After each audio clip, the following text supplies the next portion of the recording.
दोस्तों इस वीडियो में मेरी अपनी कहानी है कि कैसे मैं एक अनाथ और गरीबी से निकलकर बताना। वीडियो कैसी लगी और वीडियो अच्छी लगे तो लाइक और सब्सक्राइब जरूर करें। दोस्तों मैं एक अनाथ हूँ और मैं अपना गांव छोड़कर दूसरे गांव में आया और मेरे पास सिर्फ 10 रुपए है। मैं इन 10 रुपयों के कैसे अमीर बनता हूँ तुम सोच भी नहीं सकते।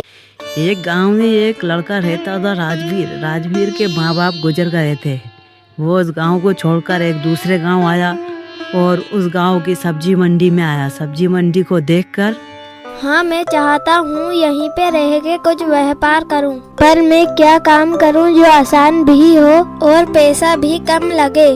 क्या काम करूँ और कहाँ से शुरू करूँ? और लागत के लिए मेरे पास सिर्फ 10 रुपए हैं। हमारे पिताजी ने मरने से पहले कहा था, हर सफलता की शुरुआत एक कदम से ही हो। उसके बाद वो वहाँ सब्जी वालों के ठेले पे एक एक कर देखने लगा और उसके बाद एक दुकान पर आकर चाचा नींबू कैसे दिए। हाँ बच्चे, एक नींबू 2 रुपए का है और अगर 10 नींबू लोगे तो 10 रुपए का दूंगा। नेमा है क्या? बोलो बच्चे।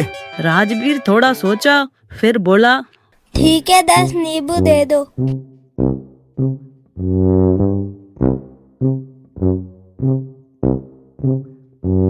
फिर मंडी के दूसरी तरफ एक कपड़ा बिछाकर उस पर 10 नींबू ले लो, नींबू ताजा ताजा नींबू ले लो। आओ भाई, एक नींबू 2 रुपए का, 10 नींबू 15 रुपए के। ऐसा करके जोर जोर से आवाज लगाने लगा। ऐसा करते करते शाम हो गई और शाम एक आदमी आया और 15 रुपए देकर 10 नींबू ले गया। अरे वाह, 10 रुपए की लागत से ही शाम तक 5 रुपए का फायदा हुआ। ये देखकर राजवीर बहुत खुश हुआ। फिर उसने सोचा कि यही धंधे को बड़े ध्यान से आगे बढ़ाना होगा और अगले दिन भी नींबू खरीद कर फिर वही मंडी में कपड़े बिछाकर नींबू ले लो, नींबू आओ भाई, ताजा ताजा नींबू ले लो, रस भरे नींबू ले लो, ऐसे नींबू कहीं नहीं मिलेंगे। कहकर बेचने लगा। उस दिन भी उसको लाभ हुआ। उसका धंधा बढ़ने लगा और धीरे धीरे उसके ग्राहक पहचानने लगे। एक दिन नींबू की एक बड़ी टोकरी खरीद ली और उसको बेचने लगा। एक दिन वो मंडी के गेट से बाहर निकल रहा था कि वहां उसने देखा कि एक ठेला जिस पे सभी डोसे खा रहे थे, वहां उसने देखा कि खाने वालों के लिए पीने का पानी प्रबंध नहीं है। एक आदमी, क्या भाई, क्या तुम जानते नहीं कि जो यहाँ खाना खाएगा उसे पानी भी चाहिए? लेमा, तू पानी का प्रबंध क्यों नहीं है? पता है हमें कितनी दिक्कत हो रही है? ठेले वाला, अरे भैया, आपके पैसे नाश्ते के लिए बड़ी मुश्किल से पर्याप्त होते हैं, तो मैं पानी कहाँ से लाऊं? अगर प्यास लगी है तो घर पर जाकर पियो ना। ये बात सुनकर राजवीर सोच में पड़ गया। अरे क्यों ना यहाँ पर ही नींबू पानी बेचने लगूं। अगले दिन राजवीर उस ठेले वाले के पास में ही नींबू पानी का ठेला लगाने लगा।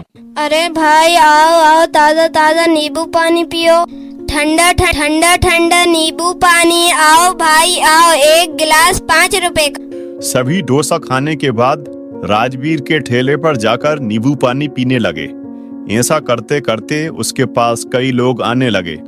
ऐसा करके राजवीर ने 1 महीने में काफी पैसा जमा कर ली। ये देखकर राजवीर बहुत खुश हुआ। इस तरह सुबह और शाम नींबू पानी बेचता था और दोपहर को मंडी में जाकर नींबू बेचता था। ऐसा करते करते उसको कई समय बीत गया। अरे सब्जी ले लो, नींबू ले लो, ताजा ताजा हरी सब्जी ले लो। ऐसा करते करते राजवीर बड़ा हो गया। एक दिन राजवीर के पास मंडी के चेयरमैन आए और कहा, बेटा, तुम मुझे जानते हो मैं कौन हूँ? मेरा नाम शंकर दादा है। मैं इस मार्केट का चेयरमैन हूँ। और राजवीर, अरे आपको कौन नहीं जानता, आपके कारण ही तो मेरे जैसे छोटे व्यापारी आराम से कारोबार कर पा रहे हैं। मैं तो आपको बचपन से ही देखता आ रहा हूँ। और शंकर दादा, बहुत खुशी हुई।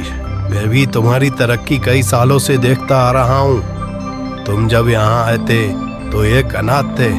उसके बाद तुम्हारी मेहनत, संकल्प और समझदारी से धीरे धीरे बढ़कर तुम इस मुकाम पर पहुँचे हो।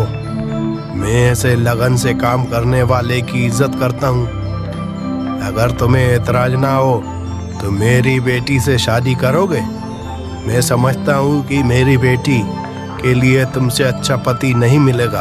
और राजवीर, साहब, इतनी अच्छी बात को मैं मना कैसे कर सकता हूँ? मेरे जैसे अनाथ को आपने अपने परिवार में शामिल कर रहे हो तो मुझे और क्या चाहिए? मुझे ये रिश्ता मंजूर है। इस तरह राजवीर की शादी चेयरमैन की लड़की से बड़ी ही धूमधाम से हो जाती है। उसके बाद ससुर जी की मदद से कारोबार को और आगे बढ़ाया और बहुत ही नाम और धन कमाया। इसीलिए बच्चों, कारोबार के लिए केवल पैसों का होना ही जरूरी नहीं है। मेहनत, लगन और निष्ठा हो तो किसी भी काम में सफलता मिल सकती है।